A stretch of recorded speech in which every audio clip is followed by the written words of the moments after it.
Road rage, anyone? It's been intense lately, I will say personally. I don't know if you guys are experiencing that, like all this stuff happening in the world and kind of it jacks you up sometimes. And I will say I'm observing myself through this kind of road rage thing.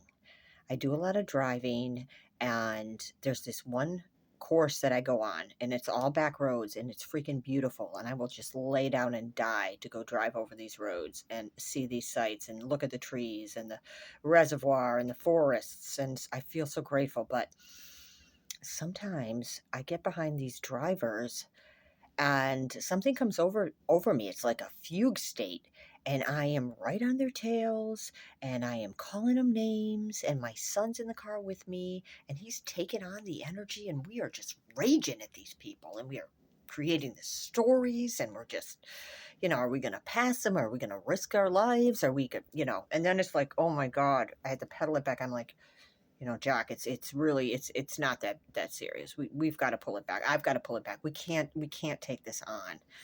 And so, it's like this expansion and contraction the whole way that we're driving. And well, no, not the whole way, because we will stop and look at the beauty. It's pulls us out of the crazy road rage. But I'm like observing it. I'm like, I don't know, like, I have this, like, liberty to say anything and think anything that I will not freaking allow myself in any other area of my life, and I'm so accepting of my road rage. It's like, "Eh, it just happens," It's not like I carry it around like I feel guilty because I raged at a few cars and called them pieces of tin and told them to effing move forward, or, they're a bunch of idiots or whatever I said. It's not like I hold it or take it personally and carry it around like I'm a bad person and I'm letting my feelings out. It's like we have these areas where we allow that, where we allow it and it's okay and it's acceptable because it's in this container.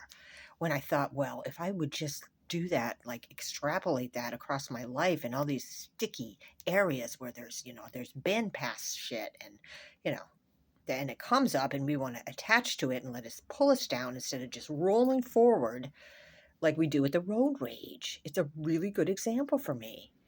And I'm not saying I'm proud or I'm going to like teach road rage classes, but um, yeah, it's a expression of like frustration and anger, and that I think we need to just start to learn to feel more across the timeline or the days of our lives and stop pushing this shit down and pretending like shit isn't happening and going off the rails.